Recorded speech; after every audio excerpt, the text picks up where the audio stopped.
నియోజకవర్గం మాజీ ఎమ్మెల్యే వాసుపల్లి గణేష్ కు దక్షిణ నియోజకవర్గ అక్క చెల్లెమ్మలతో రంగరంగ వైభవంగా రక్షాబంధన్ వేడుకలు.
నరసరావుపేట నందు గల దక్షిణ నియోజకవర్గ మాజీ ఎమ్మెల్యే వాసుపల్లి కార్యాలయం నందు దక్షిణ నియోజకవర్గ మాజీ కార్పొరేటర్ వైఎస్ఆర్సీపీ సీనియర్ నాయకులు మహిళలు ఘనంగా రక్షాబంధన్ వేడుకలు నిర్వహించారు.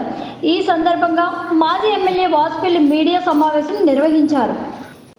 అందరికీ రాఖీ పౌర్ణమి శుభాకాంక్షలు.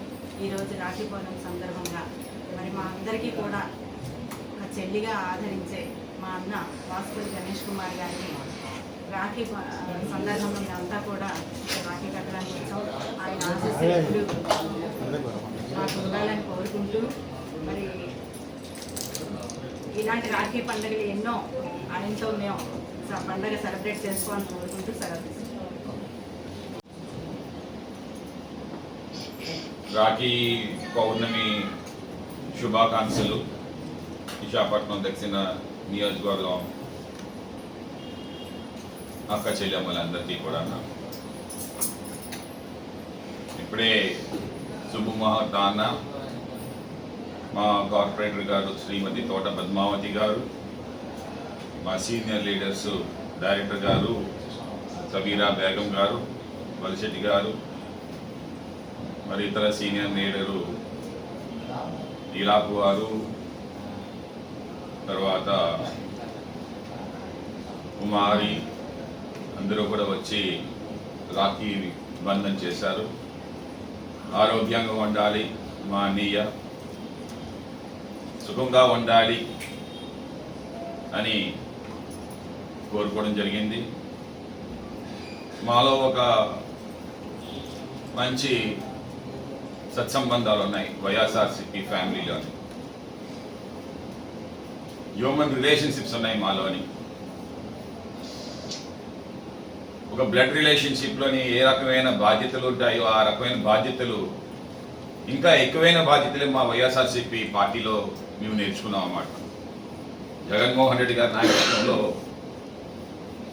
మహిళలందరూ కూడా బాగుండాలి. ఏవో సినిమాలకు చాలామంది చెప్తారు కానీ సినిమాల్లోనే వాటిలో కానీ 5 సంవత్సరాలు కూడా పరిపాలనలో అతను చేసి చూపించారన్నమాట. కొన్ని కారణాల వల్ల మేమేమో ఓటమి చెందొచ్చు, కానీ ఈరోజు ప్రజలు అందరూ కూడా గ్రహిస్తూ ఉన్నారు. 2.5 పరిపాలనలో మనం చూస్తూ ఉన్నాం. ఇప్పుడు ఎలక్షన్స్ జరిగితే మేము గవర్నమెంట్ ఫామ్ చేస్తామని చెప్పం, కానీ కనీసం 50 సీట్లు మేము కైవసం చేసుకుంటాం. ఎందుకంటే ఈ రోజు వరకు కూడా ఆ కూటమి ప్రభుత్వం, ముఖ్యంగా తెలుగుదేశం ఏం చేయలే. ఒక 5 రూపాయల అన్నా క్యాంటీన్ ఫోజులు పడతా ఉన్నారు అన్నా క్యాంటీన్ దగ్గర. రాష్ట్రం అంతా కూడా అదే సోషల్ మీడియాలో ఊరికైనా ఊదలు కొడతా ఉన్నారు. వీళ్ళు చేసింది ఏముంది, దానికి అక్షయ పాత్ర వాళ్ళు చేస్తా ఉన్నారు. కానీ ఓన్లీ వాళ్ళకి పెయింట్లు వేశారంతేనే, పసుపు రంగులు వేసుకున్నారంతేనే. వాళ్ళు చేసింది ఏమీ లేదు కదా. మీరు ఇచ్చిన హామీల్లో ఒక హామీ అయినా సరే ఇప్పుడు నెరవేర్చారా? కేవలం పెన్షన్ 3,000ది ఒక 4,000 చేసి మీరు ఇస్తా ఉన్నారు. దానికే ఊరిగా 10 సార్లు మోడీ దగ్గరికి వెళ్ళి కాళ్ళ మీద పడి చేస్తా ఉన్నారు. ఈ రోజు వరకు ఫిషింగ్ హార్బర్లో ఇప్పుడే వెళ్ళాను, మా అక్క చెల్లెమ్మ చెప్తా ఉన్నారు. ఇప్పటి వరకు కూడా మాకు మత్స్యకార భరోసా రాలేదు. జగన్ గారు ఉండేటప్పుడు 15,000 రూపాయలు ఇంకా బ్యాన్ పీరియడ్లోనే పడేది. ఇప్పుడు బ్యాన్ పీరియడ్ అయిపోయింది. జూన్ 1వ తారీఖు నుండి వేటలకు వెళ్ళిపోయారు. జూలై అయిపోయింది, ఆగస్టు వచ్చేసింది, అది అయిపోతా ఉంది. 3 నెలలు అయిపోయింది, ఇంకా ఎవలే. ఒక ఎగ్జాంపుల్ ఇది. ఇంకేమి ఇచ్చారండి? అమ్మ వందనమో ఇదో అన్నారు. జనవరిలో తేలిపోతా చేతులు ఎత్తేస్తారు. ఇప్పటికే టీవీని ఇలా చూసి చుక్కలు చూస్తా ఉన్నారు చంద్రబాబు నాయుడు. ప్రజలకు తెలియజేయాలంటే ఏమి, యువరే మేధావి కదా, అంత మేధావి మీ మేనిఫెస్టో ప్రిపేర్ చేసినప్పుడు what is the budget of AP తెలుసుకోకంటే డిక్లేర్ చేశారా? తెలుసుకోకంటే దానికేమో పవన్ కళ్యాణ్ గారేమో ఏకీభవించారా? ఇప్పటికీ బీజేపీ ఆ మేనిఫెస్టోని పట్టుకోకుండా పక్కకు జరిగింది కదా, ఆ రోజైనా గ్రహించాలి కదా. ప్రజలని ఫూల్ చేశారు, ముఖ్యంగా మహిళల్ని మరీ ఫూల్ చేశారు. నీకో 15, నీకో 15, నీకో 15, నీకో 15, నీకు 18, నీకు 18, నీకు 18, ఇంతవరకు ఏదీ లేదు. ఇది I'm challenging this government. By another 2 years, there will be elections again in the AP. It may be any reason. జమిలీ ఎలక్షన్స్ అవ్వచ్చు, ఏ కారణం అయినా సరే ఇంకొక 2 సంవత్సరాల్లో కంపల్సరీగా ఎలక్షన్స్ జరగబోతుంది. ఈ భారతదేశంలోనైనా సరే, ఈ రాష్ట్రంలోనైనా సరే. FRPM అనేది అందరికీ ఒకటే. అది జగన్మోహన్ రెడ్డి గారికి FRPM ఒకటే, చంద్రబాబు నాయుడుకైనా FRPM ఒకటే. ఏ రాష్ట్రానికైనా సరే FRPM అనేది ఉంటుందన్నమాట. ఆ పరిధులు దాటి నువ్వేమో అప్పు చేయడానికి RBI ఒప్పుకోదు. మీకు హామీలు ఇవ్వలేమా? నువ్వు ఇష్టాసారంగా నేనేమో మహిళలేమో ఉచితంగా బస్సులు ఎక్కిస్తానంటే మేము కూడా ఇవ్వగలుగుతాం. పోటాపోటీకి చెప్పావు కదా, పిల్లలు ఎంతమంది కన్నా సరే 4 పిల్లలైనా సరే ఇస్తాను అన్నావు కదా. మేము కూడా డిక్లేర్ చేయగలుగుతాం కదా. అది ఎందుకు డిక్లేర్ చేయలేదు జగన్మోహన్ రెడ్డి గారు? మాట తప్పడు, మడమ తిప్పకూడదు అన్న ఒక నినాదం మీద, సత్యం మీద ఉండాలన్న నినాదం. ఎందుకంటే ఈ తర్వాత మేనిఫెస్టో రిలీజ్ చేస్తాం. ఎందుకంటే అది జరగదు. ప్రజలని మభ్య పెట్టినా కానీ మేమేమో సరే ఓటమికే నువ్వు ఆ రోజు ఒప్పుకున్నావు. మేము జరగలేదు, నువ్వు చేస్తావు చెప్పావు, జరుగుతుందని చేసి ప్రజలు నమ్మారు. నీకేమో ఈ రోజు ఓటేశారు, నువ్వు చేసి చూపించాలి, చేసి చూపించలేవు. ఇది సత్యం. It's impossible. You are told నేను క్రియేట్ చేస్తానన్నావు. How you will create?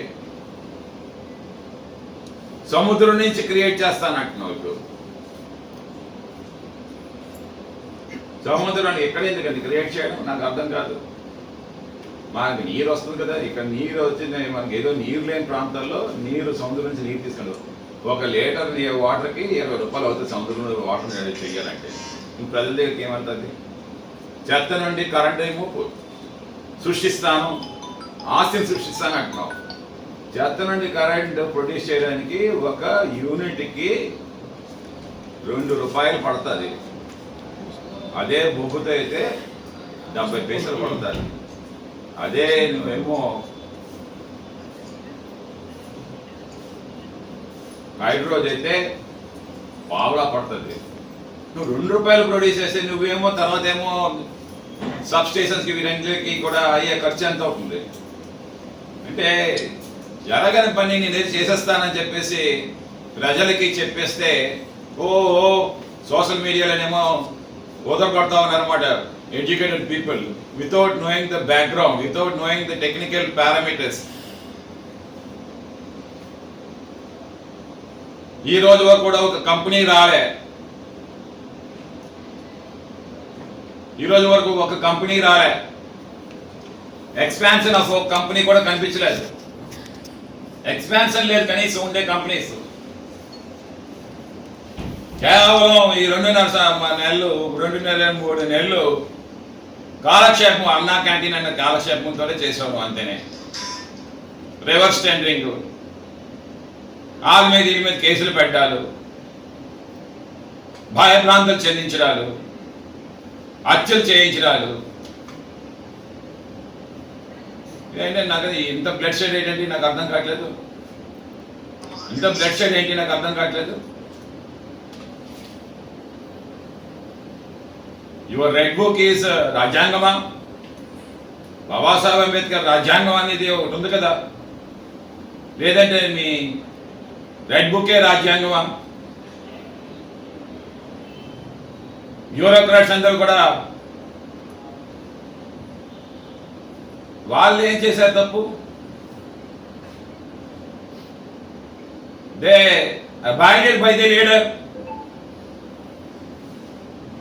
మా పాలసీస్ ఏమున్నాయో, మా గవర్నమెంట్ ఐడియాలజీ ఏది ఉందో దాని ప్రకారంగా నడుచుకుంటారు. What crime they done? Bureaucrats ని టార్గెట్ చేయలేదు, నాకు అర్థం కావట్లేదు. గవర్నమెంట్ ఎంప్లాయీస్ ని టార్గెట్ చేయలేరండి మీరు.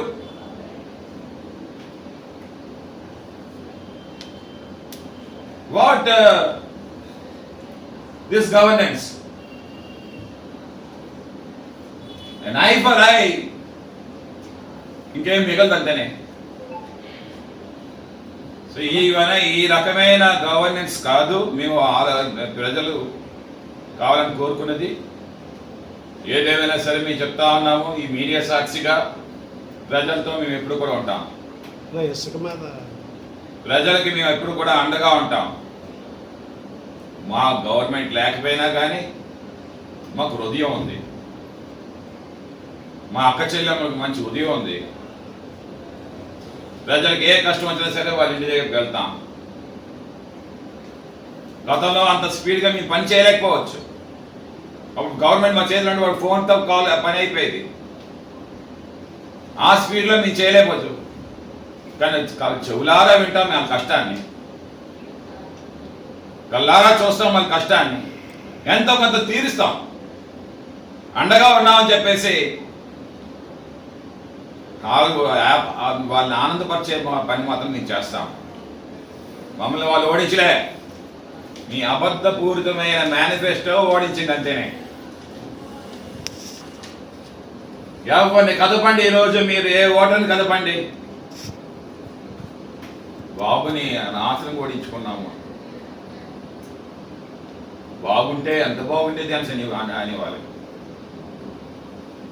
జగన్మోహన్ రెడ్డి గారు ఎంత బాగా మాకు చేశారని అనేవారు. లాగా ఓటమి చెందారని చెప్పాను వాళ్ళే.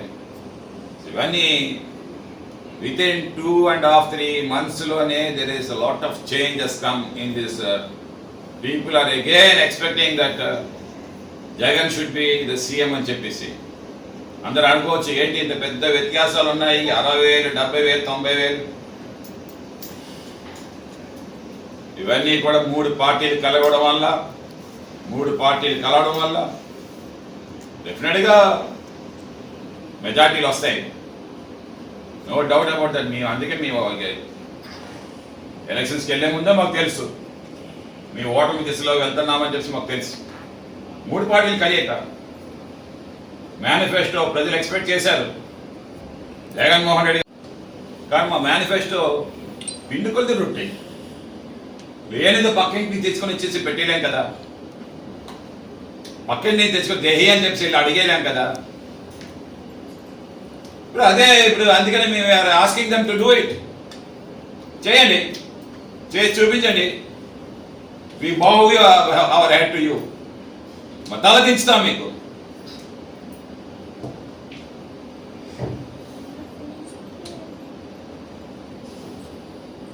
జై జగన్. రెడ్డి గారు మా అన్నగారికి, అలాగే మా సౌత్ మాజీ ఎమ్మెల్యే అయినటువంటి మా వాసుపల్లి అన్నగారికి రాఖీ శుభాకాంక్షలు తెలియజేస్తూ, అలాగే మన రాష్ట్ర ప్రజలందరికీ ఈరోజు రాఖీ శుభాకాంక్షలు తెలియజేసుకుంటున్నాం. ఈరోజు ఆ జగనన్న అలాగే మన వాసుపల్లి అన్న ఆశీర్వాదాలు మాకు ఉండాలి, అలాగే మా అందరి ఆశీర్వాదాలు వాళ్ళకు ఉండాలని ఈరోజు మేము ఇక్కడ ఆసిల్మెట్ ఆఫీస్ దగ్గర మా ఎమ్మెల్యే గారి దగ్గరికి వచ్చి ఆయనకి మేము రాఖీ కట్టి ఆయనతో ఆశీర్వాదాలు తీసుకొని ఆయన్ని మేము అలా ఆశీర్వాదాలు ఉండాలని ఈరోజు దీవించడం జరిగింది. ఈ రాఖీ పండుగ అనేది కులమత భేదాలు లేకుండా హిందూ, ముస్లిం, సిక్, ఇసాయి ఎవరు అందరూ కూడా జరుపుకుంటున్నారు. ఈ సంవత్సరం మన బ్యాడ్ లక్, మనం ఓడిపోయాం. ఓటమిలోనే గెలుపుంటుంది. 2014లో కూడా ఓడిపోయినా మేము ఎక్కడ చెల్లా చెదరకుండా ధైర్యంగా ఉండి తట్టుకొని 2019లో జగనన్నని గెలిపించుకున్నాం. మళ్ళీ మేము అలాగే కష్టపడి నెక్స్ట్ వచ్చే ఎలక్షన్స్లో మేము మళ్ళీ జగనన్నని గెలిపించుకుంటున్నాం. మళ్ళీ మన వాసుపల్లి గారు ఎమ్మెల్యేగా అవ్వాలని మేము మనస్ఫూర్తిగా కోరుకుంటూ మీడియా ధన్యవాదాలు తెలియజేసుకుంటూ కలుగుతాం.